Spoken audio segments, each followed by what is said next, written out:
நம்ம சேனலில் வீடியோ போட்டோடனே உங்களுக்கு மெசேஜ் வரணும் அப்படின்னு நீங்கள் நினச்சிங்கன்னா ரைட் சைடில் இருக்கிற ரெட் கலர் சப்ஸ்கிரைப் பட்டனை ப்ரெஸ் பண்ணிக்கோங்க. அப்படியே பக்கத்தில் ஒரு பெல் சிம்பிள் வரும், அதையும் கிளிக் பண்ணிட்டீங்கன்னா உங்களுக்கு மெசேஜ் தவறாமல் வரும். சரி, வாங்க வீடியோக்குள்ளே போகலாம். வணக்கம் நண்பர்களே. கோயம்புத்தூர் மாவட்டம் பொள்ளாச்சிக்கு பக்கத்தில் கோவில்பாளையம் பகுதியை சேர்ந்தவங்க பெயர் தான் யமுனா. இவங்களுக்கு அப்பா கிடையாது, அம்மா மட்டும்தான். ஒரே ஒரு தம்பியும் ஸ்கூல் படிக்கிறான். இப்போது யமுனா பார்த்தீங்கன்னா +2 முடிச்சுட்டு மேற்கொண்டு படிக்க வழி இல்லாமல் தினமும் வேலைக்கு போயிட்டு வந்துக்கிட்டு இருக்காங்க ஒரு துணி கடைக்கு. இதையே வழக்கமாக வச்சுருக்காங்க. யமுனா வேலைக்கு போயிட்டு வர்ற சம்பாத்தியத்தில் தான் அந்த குடும்பம் வாழ்ந்துக்கிட்டு இருக்குது. தன்னுடைய தம்பியாவது எப்படியாவது படிக்க வைக்கணும்னு சொல்லிட்டு யமுனா முயற்சியை கைவிடாமல் வேலை செஞ்சு குடும்பத்தை காப்பாற்றிக்கிட்டு இருக்காங்க. அம்மாவோ உடம்புக்கு முடியாமல் படுத்த படுக்கையாக இருக்காங்க. எப்போயாவது ஒரு டைம் தான் ஏதாவது ஒரு வேலைக்கு போவாங்க. மற்றபடி அவங்களால பெருசாக எதுவும் சம்பாதிக்க முடியாது. இது மாதிரி தான் அவங்களுடைய தினசரி வாழ்க்கை போய்கிட்டு இருக்குது. இப்படி இருக்கிற சுச்சுவேஷனில் வழக்கம் போல் ஒரு நாள் நம்ம யமுனா ஸ்கூட்டியை எடுத்துகிட்டு வேலைக்கும் போகிறாங்க. அன்னைக்குன்னு பார்த்தீங்கன்னா யமுனாவோட கூட வேலை செய்கிற பொண்ணுக்கு கல்யாண அரேஞ்ச்மெண்ட் பண்ணியிருக்காங்க. அந்த கல்யாண அரேஞ்ச்மெண்ட்டுக்கு முன்னாடி ரிசப்ஷன் வைக்கிறதுக்காக அன்னைக்கு ஈவினிங்கே நம்ம யமுனாவை இன்வைட் பண்ணியிருக்காங்க. யமுனாவும் நான் வரேன் அப்படின்னு சொல்லியிருக்காங்க. அது மாதிரி தான் அந்த ஃபங்க்ஷனை அட்டன் பண்ணோம். ஈவினிங் தானே ஃபங்க்ஷன், அதனால் நம்ம முதல்ல வேலைக்கு போவோம். வேலைக்கு போயிட்டு வேலையை முடிச்சுட்டு சாயந்தரமாக நம்ம வண்டியிலே போயிட்டு வந்துடலாம் அப்படின்னு சொல்லிட்டு தான் யமுனா தன்னுடைய வண்டியில் முதல்ல வேலைக்கு போகிறாங்க. அங்கே போனதுக்கப்புறம் பார்த்திங்கன்னா வேலையும் முடிச்சிடுறாங்க. ஈவினிங் ஆகுது. ஈவினிங் கடையை சாத்தினதுக்கு அப்புறம் நேராக ஃபங்க்ஷன் நடக்கிற இடத்துக்கும் போகிறாங்க.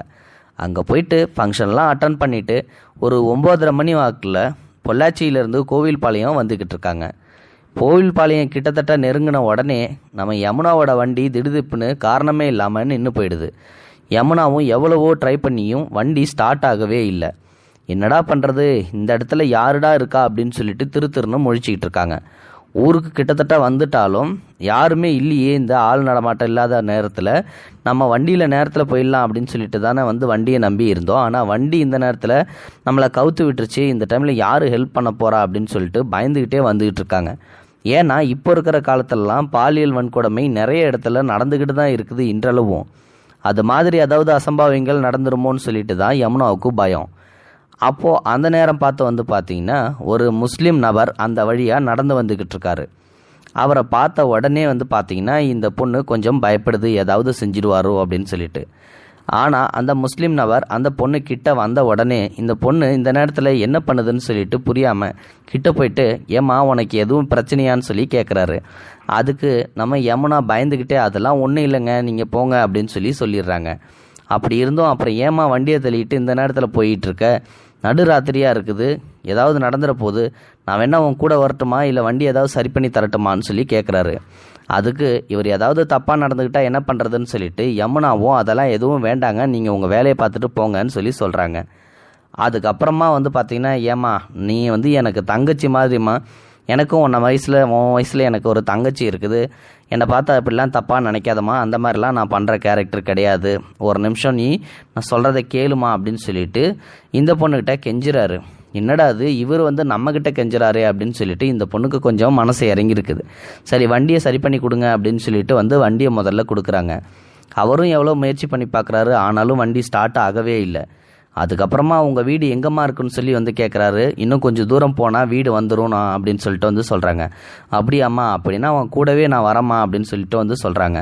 சரி இருந்தாலும் பரவாயில்ல, வந்துட்டால் நல்லாயிருக்கும் அப்படின்னு சொல்லிட்டு சரி வாங்கினான்னு சொல்லிட்டு ஹெல்ப் கேட்குறாங்க அந்த முஸ்லீம் நபர்கிட்ட யமுனா. இப்போ யமுனாவும் அந்த முஸ்லீம் நபரும் நடந்து வந்துக்கிட்டே இருக்காங்க. கிட்டத்தட்ட வர்ற வரைக்குமே பார்த்தீங்கன்னா யமுனாவுக்கு அவர் மேலே கொஞ்சம் கூட நம்பிக்கையே இல்லை. ஏதாவது பண்ணிவிடுவாரோன்னு சொல்லிட்டு பயம் இருந்துக்கிட்டு தான் இருக்குது.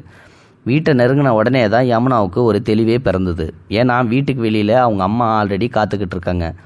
அதுக்கப்புறம் தான் ஏன் என்னாச்சின்னு சொல்லிட்டு விவரத்தை கேட்கும்போது, நான் இந்த மாதிரி நைட் டைமில் வண்டி ரிப்பேர் ஆகி தவிச்சிக்கிட்டு இருந்தேன், இவர் தான் எனக்கு ஹெல்ப் பண்ணார், ரொம்ப நன்றிண்ணா அப்படின்னு சொல்லிட்டு கையெடுத்து கும்பிட்டு கண்ணீர் விட்டு அழுகுறாங்க. நாங்கள் உங்களை தப்பாக நினச்சிட்டேண்ணா அப்படின்னு சொல்லிட்டு.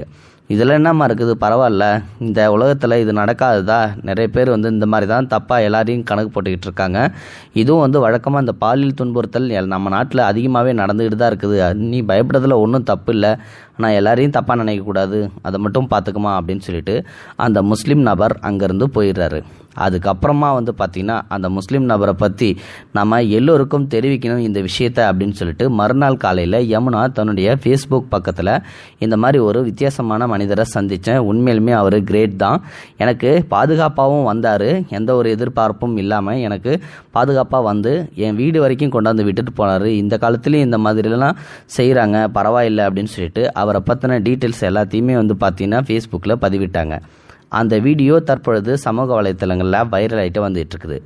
அந்த முஸ்லீம் நபரை நீங்கள் பாராட்டணும்னு நினச்சிங்கன்னா மறக்காமல் கமெண்ட் பாக்ஸில் சொல்லுங்கள். அது மட்டும் இல்லை, நம்ம இந்திய நாட்டை பொறுத்தளவு முஸ்லீம் நபர்கள் ஹிந்துவோட ஃப்ரெண்ட்ஷிப் வச்சுக்கிறதும் ஹிந்து நபர்கள் முஸ்லீம் நபர்களோட ஃப்ரெண்ட்ஷிப் வச்சுக்கிறதும் அதிகமாகவே இருந்துக்கிட்டு தான் இருக்குது இப்போ வரைக்கும். ஏன் நம்ம தமிழ்நாட்டிலையும் இது அதிகமாக தான் இருக்குது.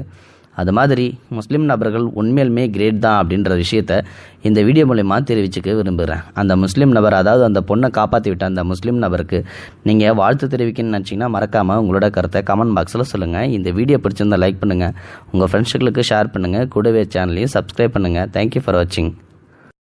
இது போன்ற செய்திகளை உடனுக்குடன் நீங்கள் தெரிந்து கொள்ள மறக்காமல் எங்களுடைய சேனலை சப்ஸ்கிரைப் செய்யவும், கூடவே பக்கத்தில் வரும் பெல் ஐக்கானையும் கிளிக் செய்யவும்.